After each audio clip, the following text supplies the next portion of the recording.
तो फ्रेंड्स, मैं हूं कल्पना प्रजापति और आज हम continuous and comprehensive evaluation system के बारे में पढ़ेंगे, जिसे हम सीसीई भी कहते हैं।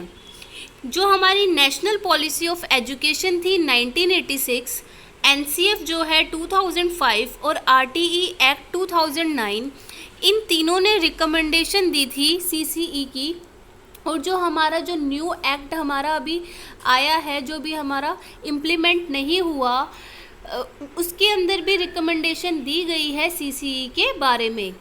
तो कॉन्टिन्यूस एंड कॉम्प्रिहेंसिव इवैल्यूएशन का मतलब क्या होता है? कॉन्टिन्यूस का मतलब होता है लगातार। जब एक टीचर असेसमेंट करती है, पढ़ाती है बच्चों को, फर्स्ट डे से ही वो बच्चों का असेसमेंट शुरू कर देती है, उनका इवैल्यूएशन शुरू करती है और ये कॉन्टिन्यूस चलता रहता है ड्यूरिंग टीचिंग प्रोसेस में। तो अब इसके अंदर है जो इस असेसमेंट के लिए टीचर अगर मान लो कोई टॉपिक पढ़ा रही है तो बच्चे की प्रीवियस नॉलेज जान रही है, या जो लर्निंग प्रोसेस के दौरान जो बच्चे से क्वेश्चंस पूछ रही है, ये सारी चीज़ें जो हैं लगातार बेसिस पे होती है। ये सब क्या होता है हमारा, ये कॉन्टिन्यूस होता है। इसका मतलब है कॉन्टिन्यूस इवैल्यूएशन होना, असेसमेंट होना बच्चे का। जो हमने लास्ट वीडियो में असेसमेंट और इवैल्यूएशन में डिफरेंस बताया था, डिटेल में डिस्कस किया था। असेसमेंट का मतलब होता है जो रेगुलर बेसिस पे होता है और जिसमें इम्प्रूवमेंट के चांस मिलते हैं।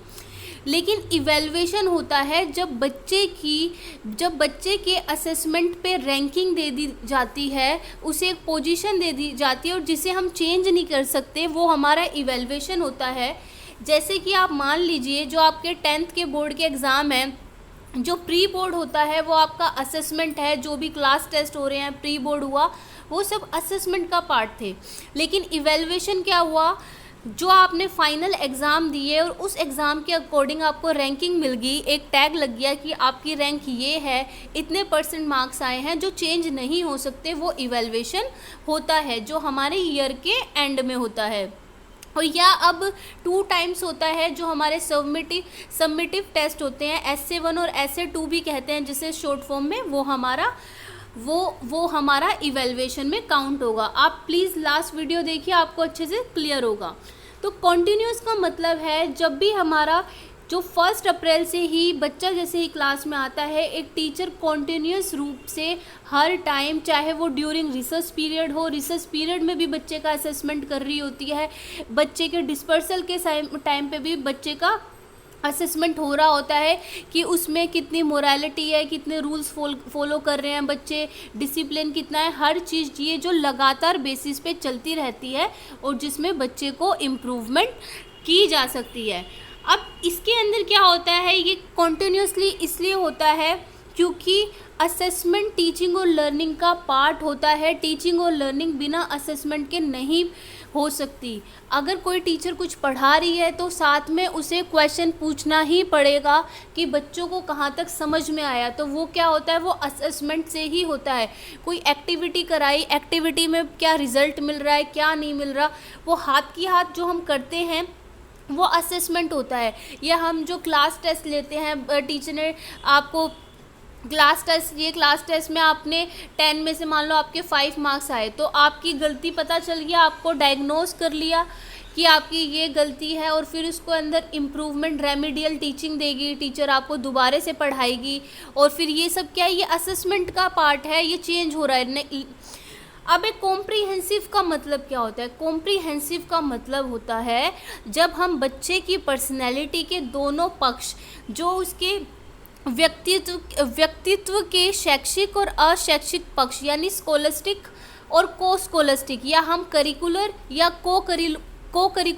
को करिकुलर एक्टिविटी का जब हम इवैल्यूएशन करते हैं, तो ये क्या है, कॉम्प्रिहेंसिव तरीका है जिसमें हमने दोनों पक्षों को बच्चे के व्यक्तित्व के हमने जांचा है। तो वो क्या हो गया, कॉम्प्रिहेंसिव रूप से, मतलब विस्तार से हम उसका क्या करेंगे, इवैल्यूएशन करेंगे। तो अब इसके अंदर क्या होता है, स्कोलिस्टिक, जैसे हम पहले भी हर बार डिस्कस करते हैं, स्कोलिस्टिक का मतलब होता है या करिकुलर का मतलब होता है कि जो बच्चे के स्कूल बैग से रिलेटेड है, जितने भी उसके कोर सब्जेक्ट्स हैं, इंग्लिश, हिंदी, मैथ्स, जो भी हैं, ये सारी चीज़ें क्या हैं जो बच्चा अपने बैग में लेके आता है, नोटबुक्स और ये बुक्स, ये सारे हमारे स्कोलिस्टिक होता है। लेकिन आप प्राइवेट स्कूल से कंपैरिजन मत करना, क्योंकि प्राइवेट स्कूल में वो म्यूज़िक की भी बुक लगाते हैं, वो डांसिंग के लिए भी बुक लगाते हैं, लेकिन इन सब की जो हमारा एनसीएफ है वो इन सब के लिए कोई मंजूरी नहीं देता। इन सब चीज़ों को, डांसिंग या जितनी भी एक्टिविटी जो रेदर देन स्टडीज़ होती है, जो वो सारी की सारी हम बच्चे को स्कोलिस्टिक एस्पेक्ट में उसकी आएगी, जो प्रैक्टिकल बच्चे से करा के देखा जाता है। अगर बच्चे का डांस में उसने क्या सीखा तो वो डांस करके दिखाएगा, ना कि वो लिख के दिखाएगा डांस क्या होता है, वो करके दिखाएगा। सिंगिंग वो सीख रहा है तो सिंगिंग करके दिखाएगा, तो इवैल्यूएशन होगा। अगर वो कोई गार्डनिंग में पार्ट ले रहा है, कोई पेंटिंग में वो उसका रुचि है, जिसमें भी रुचि है वो उस चीज़ को करके दिखाएगा। तो आप प्राइवेट स्कूल के उससे आप अपना कन्फ्यूज़न ना करें। जो मेन सब्जेक्ट्स होते हैं वो हमारे क्या होते हैं, हमारे स्कोलिस्टिक, और जो बाकी जितने भी चीज़ें हैं, ड्राइंग और ये सब चीज़ें क्या होती हैं, वो हमारी को स्कोलिस्टिक होती है। अब है हमारे कि दोनों एस्पेक्ट का हम इवैल्यूएशन करते हैं, असेसमेंट का प्रोसेस होता है पूरा। तो आज हम स्कोलिस्टिक के बारे में, असेसमेंट, स्कोलिस्टिक असेसमेंट के बारे में पढ़ेंगे, और आने वाली क्लास में, नेक्स्ट वीडियो में हम असेसमेंट ऑफ को स्कोलिस्टिक एक्टिविटीज़ का देखेंगे। तो पहले हो जाता है, आप स्कोलिस्टिक एक्टिविटीज़ में आप फॉर्मेटिव असेसमेंट सबसे अच्छा है, जो आप FA1, FA2, FA3 और FA4 लेते हो। उसमें बच्चे को क्या कहते हैं, इम्प्रूवमेंट का मौका मिलता है, या आप क्लास में जो भी चीज़ें करा रहे हो, जिससे व्यक्तित्व के, बच्चे की जो व्यक्तित्व के बारे में आपको पता चल रहा है, ये एक रचनात्मक या रूपात्मक आंकलन होता है। ये असेसमेंट फॉर लर्निंग होता है। अब लास्ट वीडियो में हमने assessment for learning, in learning, as learning और ऑफ लर्निंग के बारे में पढ़ा था। तो फॉर लर्निंग क्या होता है, जिसके अंदर टीचर खुद ही डायग्नोज करती है और खुद ही रेमेडी प्रोवाइड करती है। अब इसका मतलब क्या हुआ, जैसे टीचर को एक डॉक्टर भी कहा जाता है। जैसे आप डॉक्टर के पास जाते हो, आप अपनी बीमारी बताते हो, आपने बीमारी नहीं भी बताई तो जो डॉक्टर है वो अपने आप आपकी शक्ल से पता कर लेता है कि इस हम पेशेंट को ये डायग्नोज कर लेता है कि ये बीमारी है, और उसके अकॉर्डिंग आपको रेमेडी देता है। तो फॉर असेसमेंट फॉर लर्निंग में होगा जब टीचर खुद ही क्या डायग्नोज कर रही है बच्चे की प्रॉब्लम को, खुद ही क्वेश्चन पूछ रही है। आपने कोई क्वेश्चन पूछा कि who is the prime minister of India, तो असेसमेंट टीचर खुद क्वेश्चन पूछ रही है और सामने बच्चा आंसर नहीं कर पा रहा, तो आपने खुद क्वेश्चन पूछा यानी डायग्नोज किया, और फिर आपने देखा कि बच्चा जो जवाब नहीं दे पा रहा, बच्चे की दिक्कत पता चल गई, तो आप रेमेडी क्या दोगे, आप उस टॉपिक को दोबारा पढ़ाओगे। तो इसलिए टीचर को एक डॉक्टर भी कहा जाता है। तो इसमें इससे कक्षा में लर्निंग की रचना होती है, इसलिए हम रचनात्मक कहते हैं इसे। लर्निंग का प्रोसेस इससे चलता है, और इसमें बच्चे को और टीचर को दोनों को फीडबैक मिलता है। असेसमेंट, इसमें असेसमेंट ऑफ स्कोलिस्टिक में, क्योंकि और टीचर के साथ साथ बच्चों के पेरेंट्स को भी फीडबैक मिलता है असेसमेंट में, कि आप जो है, जो PTM होती है उसके अकॉर्डिंग, उसमें जब बच्चे आते हैं, पेरेंट्स आते हैं, तो इंटरेक्शन होता है PTM में टीचर का, बच्चे का और पेरेंट्स का। साथ में जब जो पेरेंट्स अपने घर पे बच्चों से पूछते हैं कि आज क्या सीखा, उनकी नोट्स बुक देखते हैं, तो पेरेंट्स को भी फीडबैक मिलता है और बच्चे को भी मिलता है। जैसे आपने कोई काम करवाया और क्वेश्चन पूछ लिया, और क्वेश्चन पूछते ही आपको फीडबैक मिल जाएगा कि बच्चे का कितना, बच्चे को समझ में आया है, और बच्चे को भी पता चलेगा कि उसे कितना समझ में आया है, उसका कितना ध्यान उस चीज़ में था।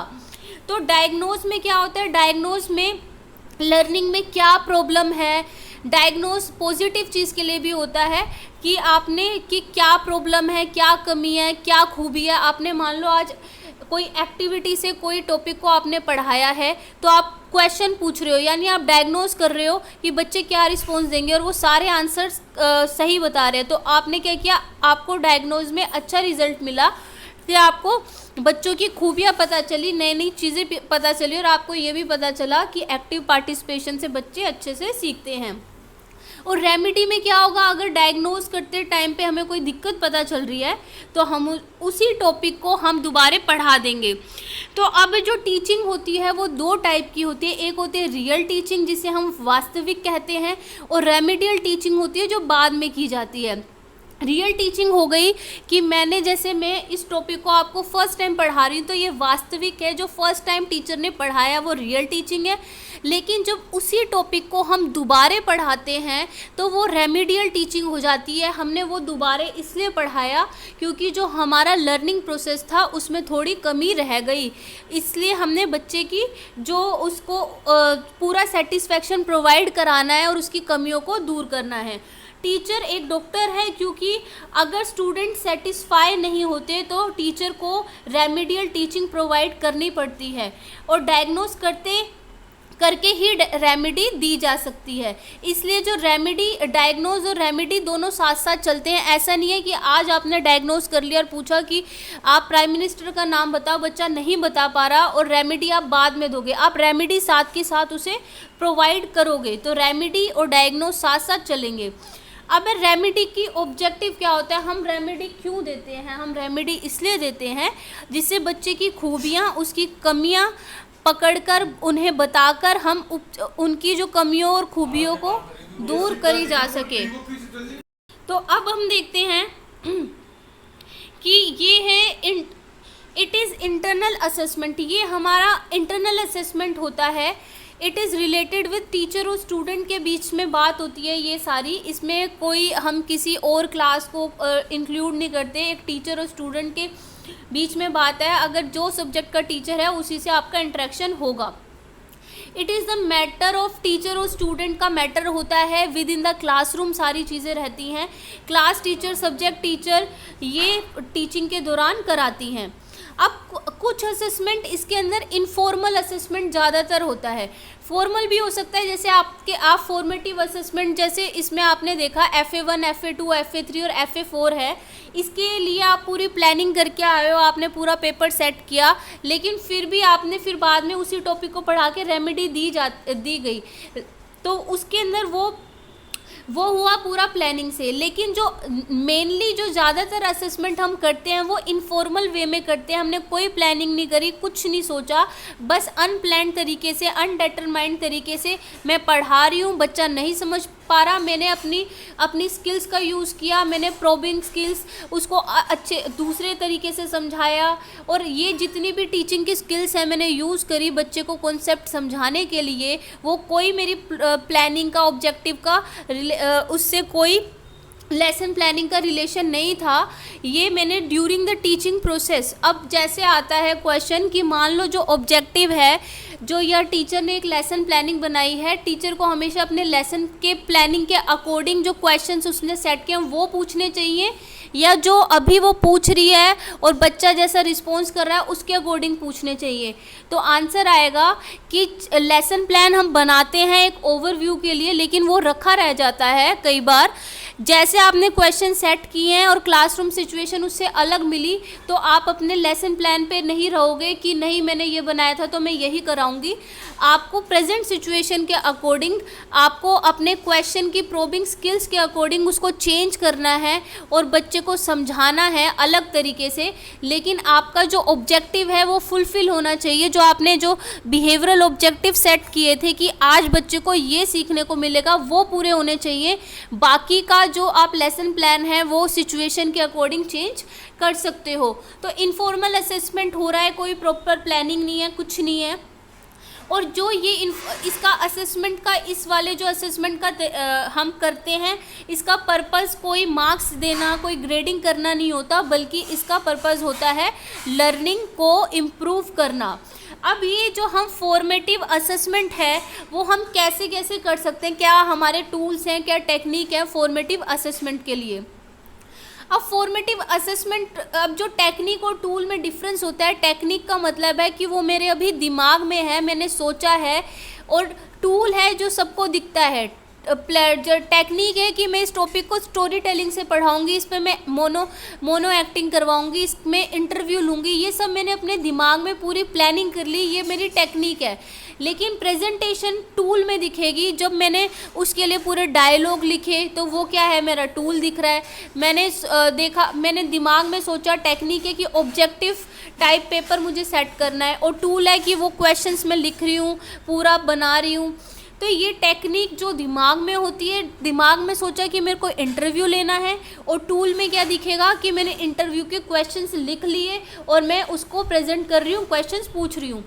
तो टूल और टेक्निक को पूरा करने में जो टूल है वो जो हमने दिमाग में सोचा है उस टेक्निक को पूरा करने में मदद करता है, या हम कह सकते हैं टूल जो है एक टेक्निक का पार्ट होता है। टूल के बिना टेक्निक हमारी कंप्लीट नहीं होगी। जैसे मान लो आपको पेपर पास करना है, तो वो टेक्निक आपने दिमाग में सोची, लेकिन टूल क्या होगा कि आप पूरा टाइम टेबल बनाओगे, कितने सब्जेक्ट को कितना टाइम देना है, क्या क्या टॉपिक पढ़ने हैं, तो वो आपने टूल बनाया है उसके अकॉर्डिंग।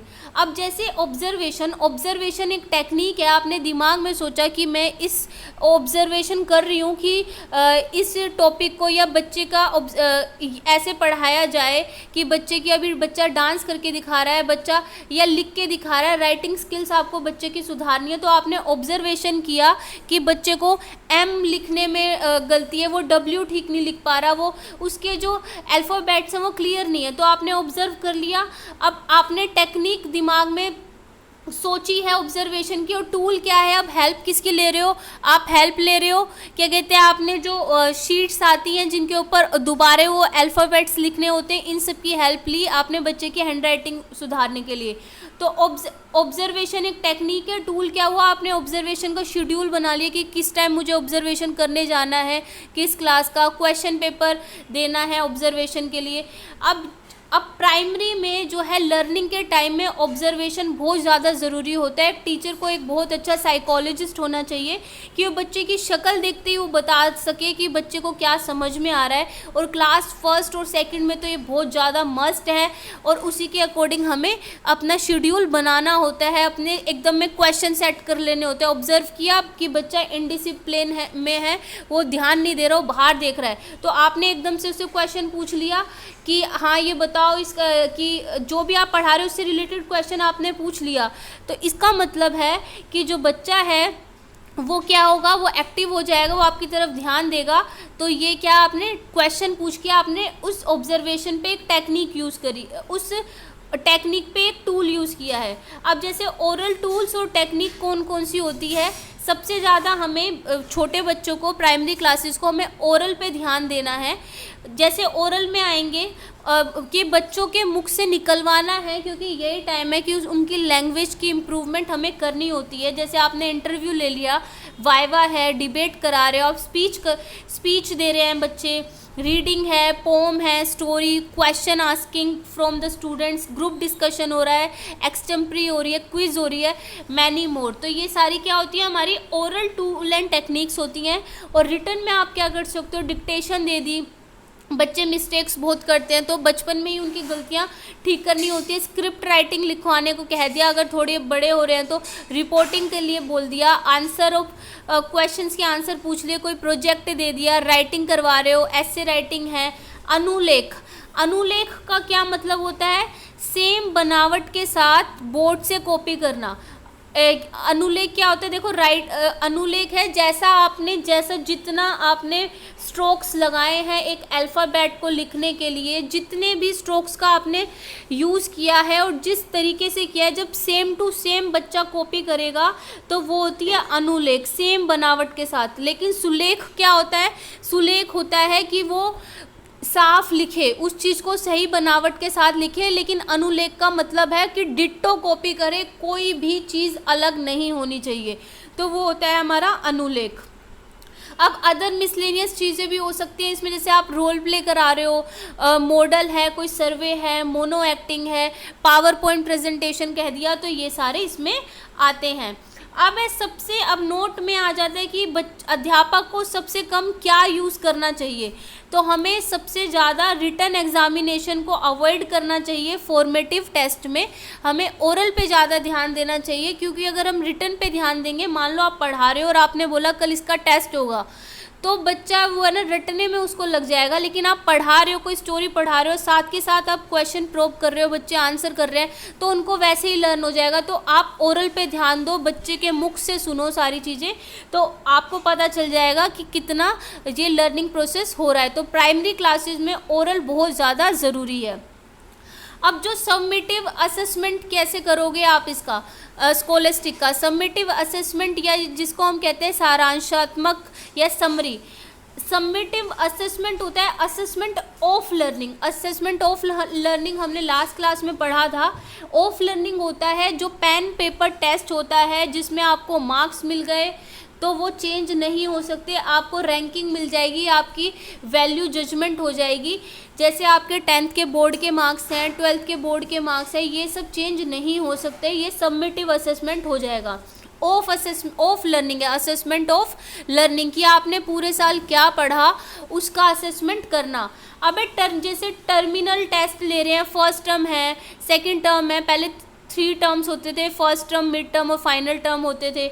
अचीवमेंट टेस्ट है, अचीवमेंट टेस्ट आप ले रहे हो कि किसी चीज़ में आपने क्या अचीवमेंट किया, उसका टेस्ट है, वो भी सबमिटिव में आएगा। फॉर्मल असेसमेंट ले रहे हो प्लान्ड वे में, पूरी प्रॉपर प्लानिंग के साथ आपका असेसमेंट हो रहा है किसी भी चीज़ का। पेन पेपर टेस्ट है, इसमें आपको कोई डायग्नोज नहीं होगा, कोई रेमेडी नहीं दी जाएगी बाद में, जो आपने एक बार लिख दिया वही आपका माना जाएगा। जैसे आपका जो DSSB का आपने पहले भी एग्ज़ाम दिया है, वो क्या है, वो एक सबमिटिव असेसमेंट है आपका, वो चेंज नहीं हो सकता। जो आप करिए एक बार करिए, तो वो क्या है, आपका सबमिटिव असेसमेंट है।